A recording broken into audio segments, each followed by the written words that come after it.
Hello, today I'm in JEEP Cherokee. In this video I'll show you how to manage automatic gearbox.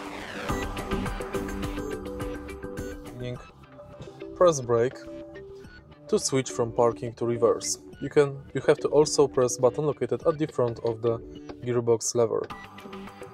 Now, from reverse to neutral you don't have to press the button. Same for neutral drive. Once we are in drive, push the gearbox left to set it for manual drive. Now you can quickly change gears manually via plus and minus paddles behind the steering wheel. Or you can push the gearbox forward or downwards.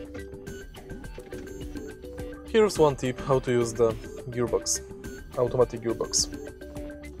Firstly, always turn on car and off on parking mode. Next, if you are switching from drive to parking, don't do it like this,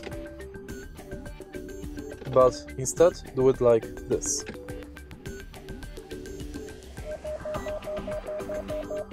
Let the gearbox switch the gear instead of jumping through all of them. Also, if you are on the traffic lights or stop, from driving, switch to neutral to prevent overheating of the transmission. And that should be it to go. If you find this video helpful, please leave like, comment and subscribe.